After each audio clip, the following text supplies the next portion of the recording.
आदरणीय मेरे प्रिय दोस्तों और भक्तों, लोक कितने कहे जाते हैं और यह कबीर साहब की भाषा में अगर हम कहें तो कबीर साहब ने तो बहुत ही आगे तक यानी कि इतना डीपली गए हैं कि कबीर साहब की जो थ्योरी है उसमें आप सभी जानते हैं कि साखियां हैं, सबद हैं, दोहे हैं, रमैनी हैं और इसके अलावा शब्द भी हैं। तो दोस्तों, आज एक नए ग्रंथ की जो कि कबीर साहब द्वारा रचित मूल बीजक ग्रंथ पर चलते हैं। दोस्तों, कबीर साहब ने यहाँ कितने लोक हैं उनके बारे में बताया है।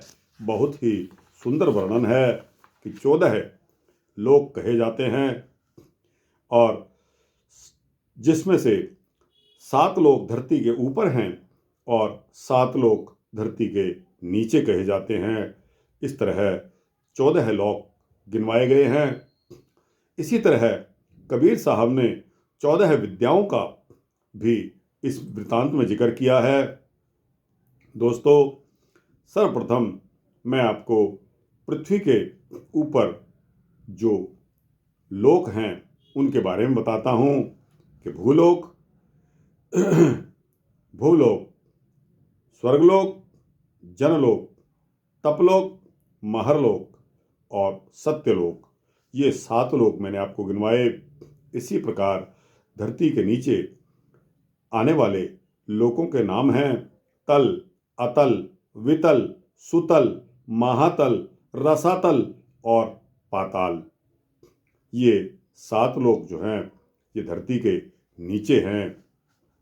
इसी तरह कबीर साहब ने 14 विद्याओं का जो जिक्र किया है, उन 14 विद्याओं में ब्रह्म ज्ञान, रसायन, काव्य, वेद, ज्योतिष, व्याकरण, धनुर्विद्या, जलतरण, संगीत, वैद्यक, अश्वारोहण, कोकशास्त्र, नाटक चाटक और चातुरी। दोस्तों, आज इसी नाम से हम मूल बीजक ग्रंथ को शुरू करते हैं, जिसमें सबसे पहली रमैनी जो कबीर साहब के द्वारा लिखी गई है वो इस ग्रंथ का मात्र इंट्रोडक्शन यानी कि भूमिका मात्र है। आपको एक एक लाइन पढ़कर उसका अर्थ सुनाऊंगा। उसके पश्चात एक नया ग्रंथ आज श्री हरिदास रामायण भी हमने शुरू करनी है।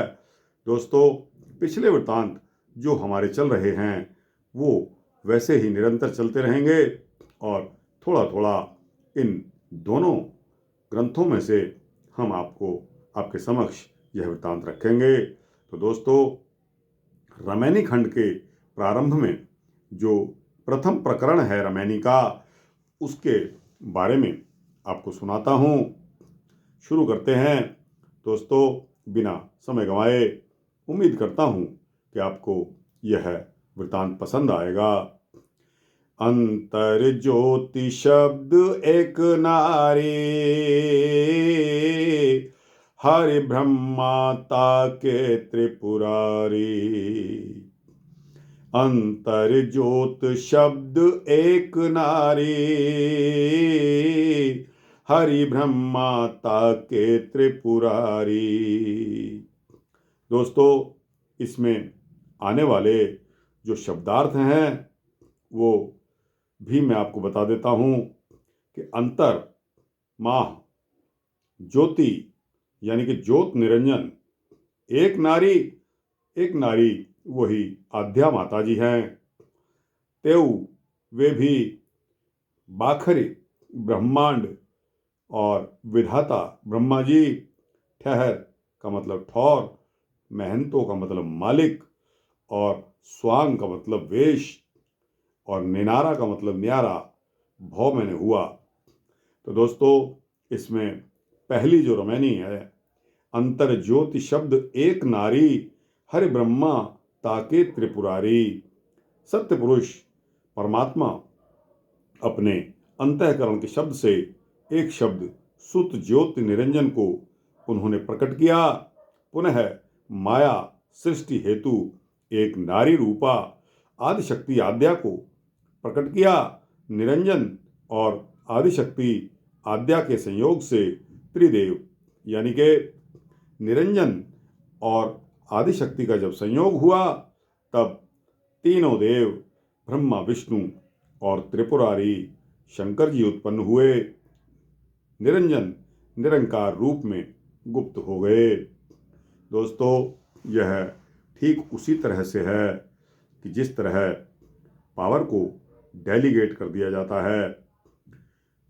दोस्तों, जिस प्रकार एक विद्यालय में प्रिंसिपल सर्वोच्च पद होता है और उसके बाद वाइस प्रिंसिपल और फिर सारे अध्यापक सीनियर और जूनियर होते हैं, तो दोस्तों यह जो संयोग है वो इस प्रकार है कि निरंजन और आदिशक्ति के संयोग से तीन देव उत्पन्न हुए जिनका नाम ब्रह्मा विष्णु और महेश कहा गया।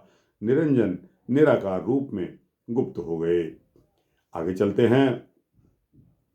ते तिरिये भगलिंग अनंता तेउ न जाने आद्यो अनंता। ते तिरिये भगलिंग अनंता तेउ न जाने आद्यो अनंता। अर्थात उसी आदिशक्ति आद्या के अंश से सावित्री, लक्ष्मी और पार्वती उत्पन्न हुई। उन्हीं से क्रमशः 17 प्रजापति, 88,000 ऋषि मुनि तथा अनगिनत नारी और पुरुष पैदा हुए। आद्या ने निरंजन के कथन के अनुसार सत्य पुरुष का भेद उन सब से छिपाए रखा।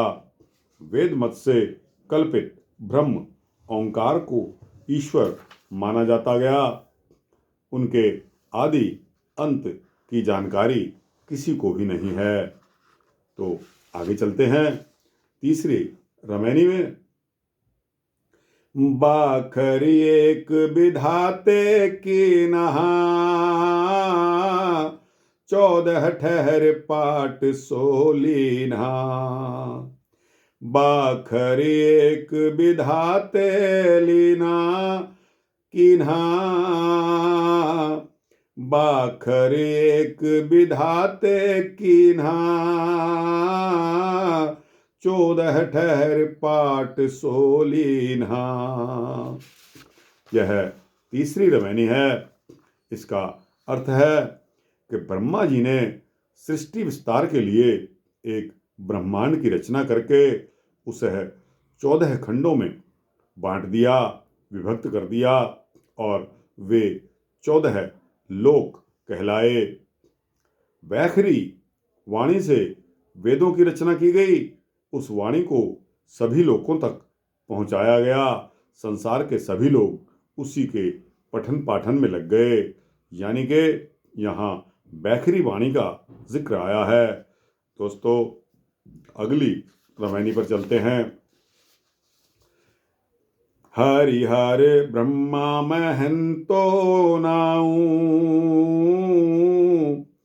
तिन्ह पुनि तीन बसावल गाऊं। हरिहर ब्रह्मा महंतो नाऊ तिन्ह पुनि तीन बसावल गाऊं। अर्थात उन 14 के 14 लोकों में से 3 लोक प्रमुख हो गए। उनमें देवलोक को ब्रह्मा जी को, नरलोक विष्णु जी को और पाताल लोक शिव जी को राज्य संचालन के लिए मिला। दोस्तों, यह ठीक उसी प्रकार है जिस प्रकार की हमारे पार्लियामेंट में पावर का डिवीज़न हो जाता है। एक बार फिर उन 14 लोकों में से जो 3 लोक प्रमुख हो गए, उनमें देवलोक जो है ब्रह्मा जी को, नरलोक विष्णु जी को और पाताल लोक शिव जी को संचालन के लिए, राज्य चलाने के लिए मिला। तो दोस्तों, इसके आगे अगली रामायणी आती है। तेन पुनि रचल खंड ब्रह्मंडा, छौ दर्शन छानवे पाखंडा। तेन पुनि रचल खंड ब्रह्मंडा, छौ दर्शन छानवे पाखंडा। अर्थात इस 5वीं रामायणी में तीनों देवों ने ब्रह्मांड को अनेकों खंडों में बांट दिया। उसके पश्चात इन्होंने वेद के आधार पर भक्ति, ज्ञान और कर्मकांड की स्थापना की। पुनः योगी, जंगम, सेवड़ा, सन्यासी, दरवेश और ब्राह्मण, इन 6 दर्शनों तथा 96 पाखंडों का विस्तार हुआ। दोस्तों, इसके पश्चात अगली रामायणी पर चलते हैं। पेटे ना काहू वेद पढ़ाया, सुन्नत कराए तुरक नहीं आया। पेटे ना काहू वेद पढ़ाया, सुन्नति कराए तुरुक नहीं आया। अर्थात हिंदू ब्राह्मण मातृगर्भ से वेद पढ़कर नहीं आए, ना उनके कोई अलग चिन्ह है। उसी प्रकार मुसलमान भी मातृगर्भ से सुन्नत कराकर नहीं आए। दोनों ही एक समान पैदा हुए हैं, फिर उनमें भेद क्यों रखा गया है? यह बहुत चिंता की बात है जब प्राणी मात्र, चाहे वह हिंदू हो या मुसलमान हो, सबके आने का मार्ग बराबर है। एक ही मार्ग से सभी पैदा हुए हैं। नारी मोचित गर्भ प्रसूति, स्वांग को स्वांग धरे बहुत करतूती। नारी मोचित गर्भ प्रसूति, स्वांग धरे बहुत करतूती। अर्थात मातृगर्भ से जन्म लेने के पश्चात अपने परिवार और धर्म के अनुसार हिंदू शिखा, पगड़ी, यज्ञोपवीत, जप तप, हवन, यज्ञ आदि कर्मों में लगे और मुसलमान सुन्नत कराने तथा दाढ़ी रखने लगे। वे रोज़ा, नमाज, कुर्बानी, हज आदि कर्मों में लग गए।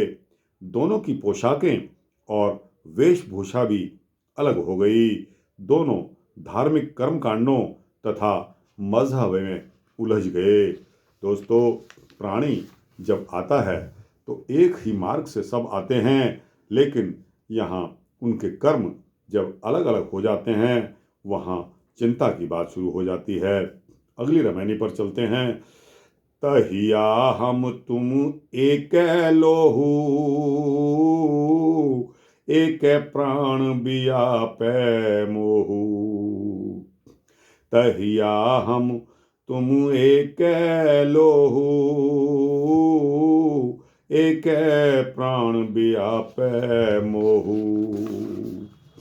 यह रामायणी बताती है कि मात के गर्भ में हम तुम हिंदू और मुसलमान, ईसाई और यहूदी, पारसी, सभी का शरीर, खून और प्राणवायु एक जैसी ही रहती है।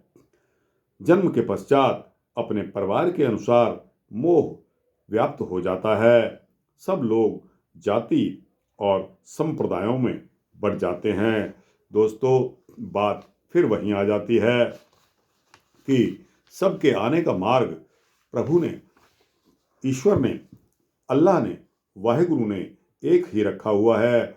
उस एक मार्ग से प्राणी मात्र जब इस संसार में आता है तो उनके कर्मों, जातियों, संप्रदायों के अनुसार वह बट जाता है और इन दोनों की पोशाकें, उन दोनों की वेशभूषाएं, उन सभी की वेशभूषाएं अपने अपने धर्म और कर्म कांडों और मजहब में आकर बदल जाती है।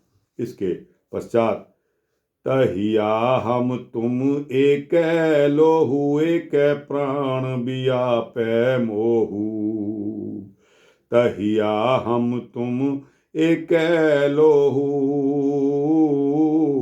एक प्राण बियापै मोहू।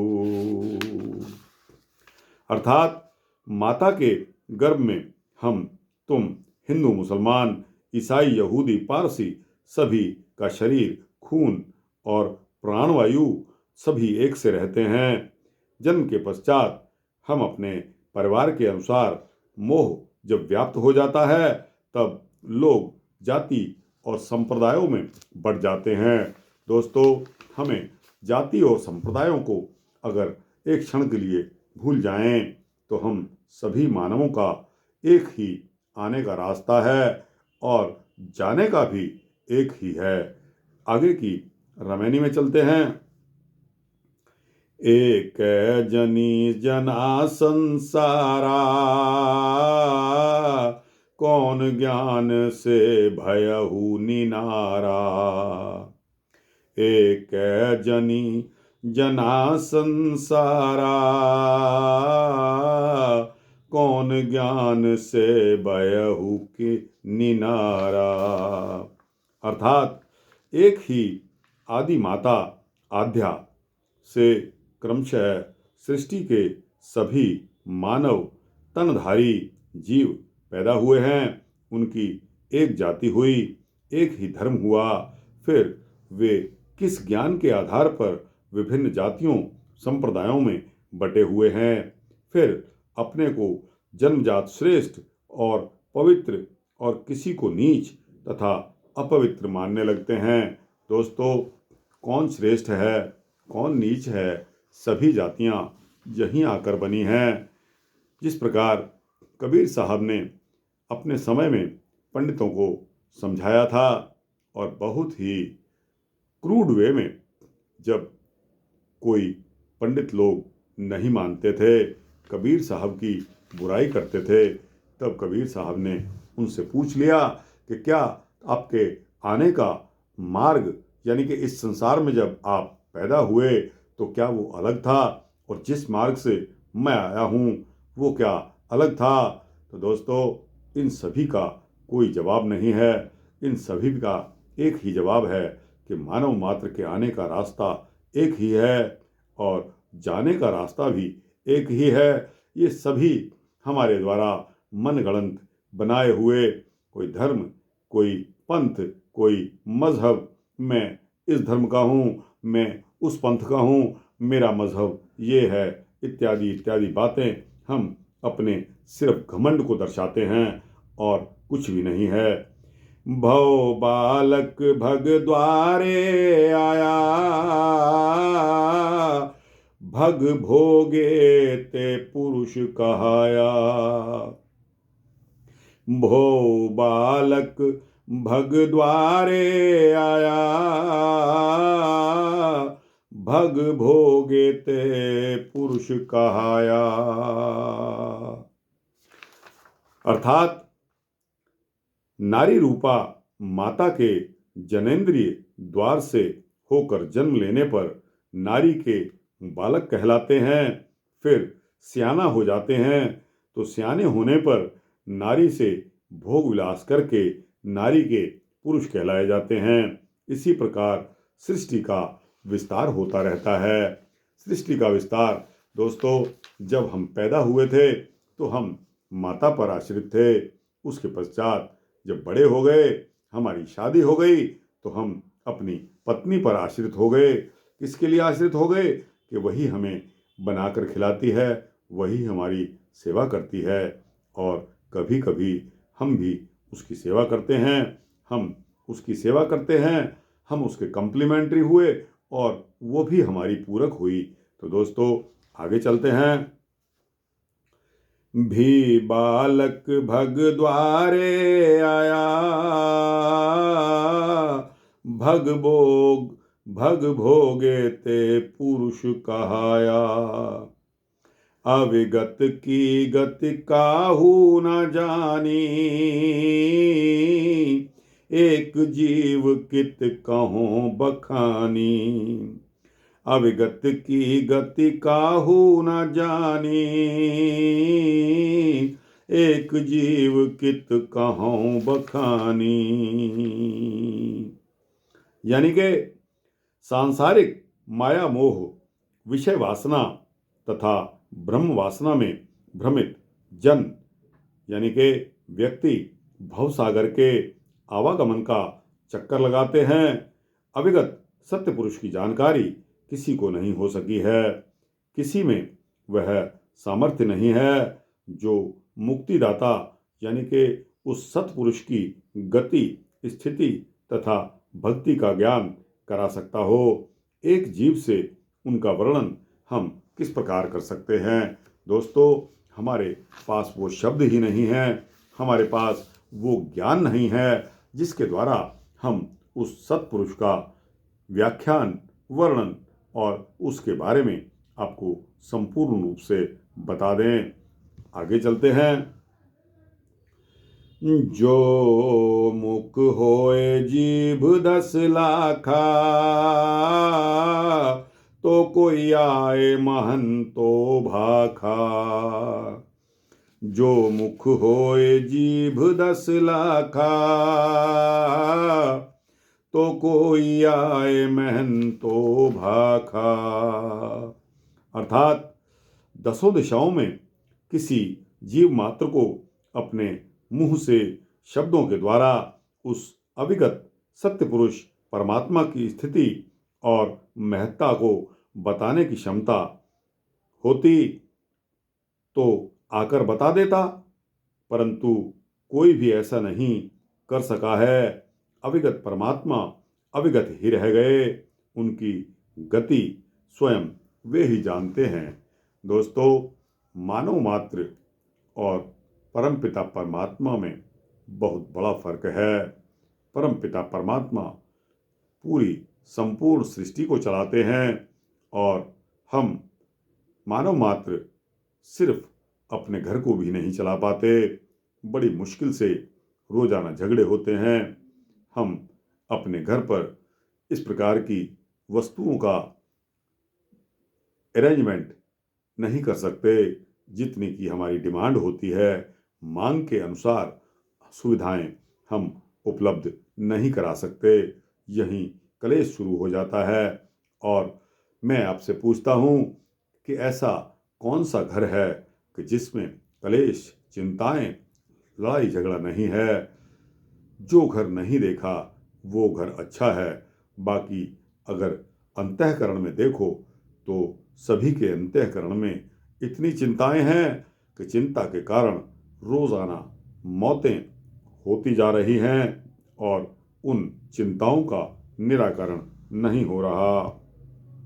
दोस्तों, कबीर साहब बार बार पुकार कर कहते हैं कि इस मृत्युलोक से सत्यलोक की बातें मैं तुम्हें बता रहा हूं। सत्यपुरुष की सद्भक्ति से ही मुक्ति होती है। सत्पुरुष परमात्मा राम को नहीं जानने के कारण संसार के लोग भवसागर में डुबकी लगाकर मरते हैं और पुनः जन्म लेते रहते हैं। और यह दोस्तों जो मैंने आपके समक्ष 12 पंक्तियां रामायणी की प्रस्तुत की हैं, यह 12 की 12 पंक्तियां रामायणी के यानी कि इस बीजक के भूमिका को दर्शाती हैं।